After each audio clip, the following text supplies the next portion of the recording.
Good morning students. Today we are going to continue our class.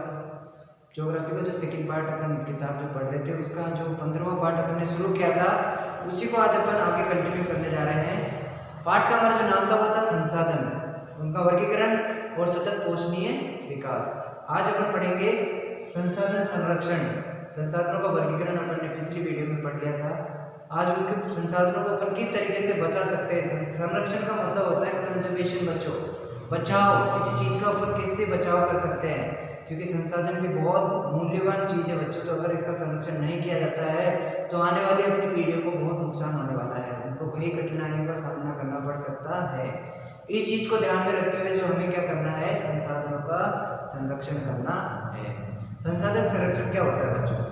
संसाधन संरक्षण से अभिप्राय संसाधनों के नियोजित, विवेकपूर्ण, मितव्ययतापूर्ण और विनाश रहित उपयोग से है। यानी किसी भी संसाधन को ऐसा उपयोग करो कि उसको नियोजन पहले प्लान किया जाए कि मैं इस चीज़ को, इस संसाधन को इस जगह काम कर रहा हूँ, तो उसके पहले पूरा नियोजन, उसकी प्लानिंग कर ली जाए ताकि उस संसाधन का जो है दुरुपयोग नहीं हो। तो नियोजित तरीके से करें। मितव्ययतापूर्ण यानी कि जितना जरूरत हो उतना ही उसका यूज में ले, संसाधन की जितनी आवश्यकता है उतना ही उसका प्रयोग करें। जल अपने आप में मैंने बताया था संसाधन है।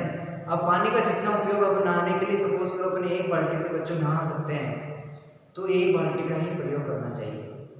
पर बहुत से क्या होते हैं, एक बाल्टी का बजाय 2-3 बाल्टी या 4 बाल्टी का यूज लेते हैं, तो वो संसाधन का जल का क्या हो गया बच्चों, दुरुपयोग हो गया। तो ये संसाधन संरक्षण नहीं कहलाएगा। यानी मितव्ययतापूर्ण उसका उपयोग नहीं हो रहा है। जब तक संसाधन का मितव्ययतापूर्ण उपयोग नहीं होगा, संसाधन का संरक्षण भी नहीं हो सकता है। फिर इसी प्रकार विनाश रहित उपयोग, किसी चीज को, पेड़ों को बिना नुकसान पहुंचाए, जैसे वन है, अपने को जलाने के लिए लकड़ी चाहिए, तो अपने को विनाश नहीं करना है वनों का। अपने को क्या करना है, जो वनों में जो पेड़ सूख चुके हैं उन्हीं को काट करके ईंधन के रूप में काम में ले। ऐसे नहीं हरे भरे पेड़ को काट रहे अपन कि अब वैसे अपने को आवश्यकता की पूर्ति करनी तो है, लकड़ी के बिना अपन जो है खाना नहीं बना सकते, पका नहीं सकते हैं।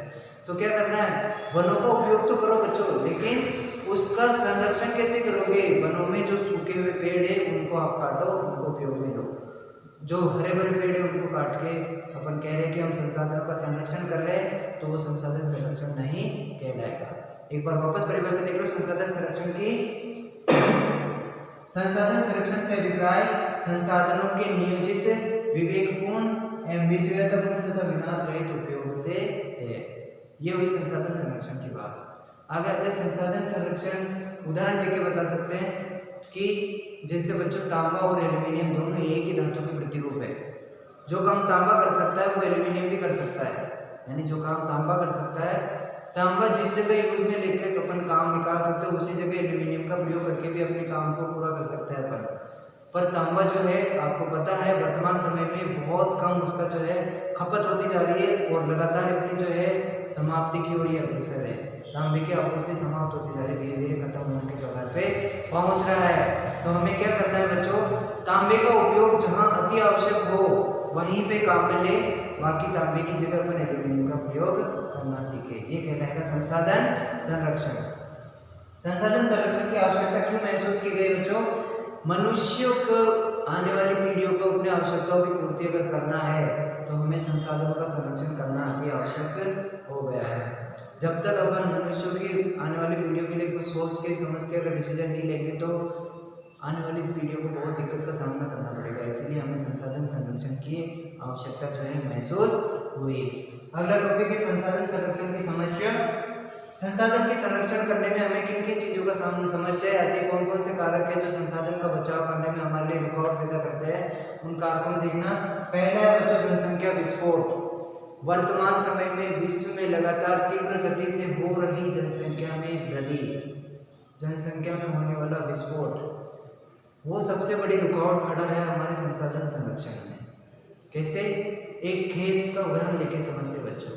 एक खेत है, वो पहले उस खेत में अपन 5 आदमी निर्भर करते थे अपना पेट भरण पोषण के लिए, पर जनसंख्या वृद्धि से वो डबल हो गया, 20, 5 की जगह 10 हो गया, 10 लोगों का हो गया। तो क्या करें, उस खेत पे जो है भार बढ़ गया खेत पे, अब उस खेत में ज़्यादा पैदावार करने के लिए अपन क्या करेंगे, उसमें रासायनिक उर्वरकों का प्रयोग करते हैं जो उसके लिए हानिकारक है। तो जनसंख्या विस्फोट की वजह से ये समस्या उत्पन्न हुई है। तो अपन कह सकते हैं कि लगातार वर्तमान समय में जनसंख्या में जो विस्फोट हो रहा है वो हमें संसाधन के संरक्षण में जो है रुकावट या समस्या खड़ी कर रहा है। दूसरा है बच्चों परिवहन या नगरीकरण के द्रुत वृद्धि है। द्रुत का अर्थ होता है बहुत तीव्र गति से वृद्धि होती है।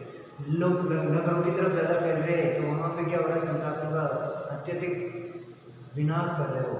ग्रामीण क्षेत्रों की जमीनों को यूं ही छोड़ करके नगरों में जाके बस चुके हैं, तो वो जो ग्रामीण क्षेत्रों के संसाधनीय जो थे भूमि वगैरह वो उनका उपयोग नहीं हो रहा है। तो ये भी सबसे बड़ी समस्या उत्पन्न हुई है संसाधनों के संरक्षण में।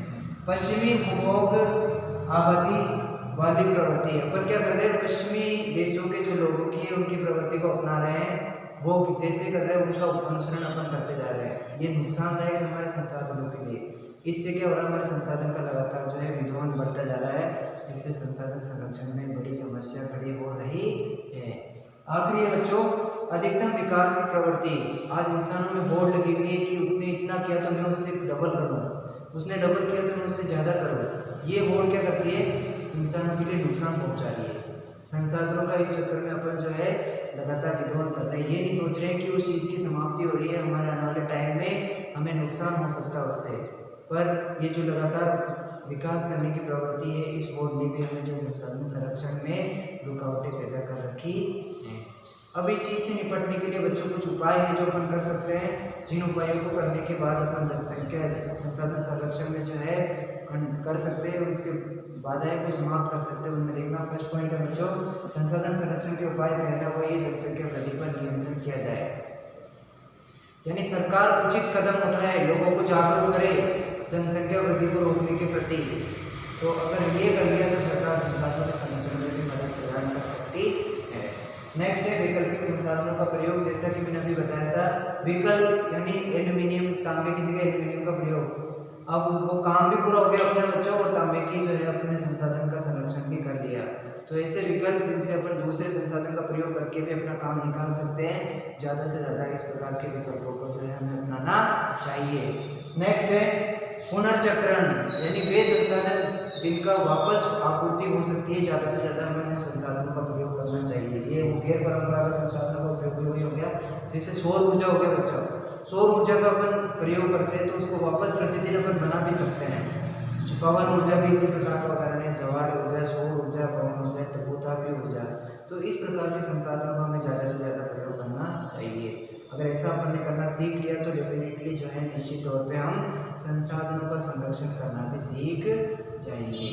ये था बच्चों हमारा अब तक का। धन्यवाद।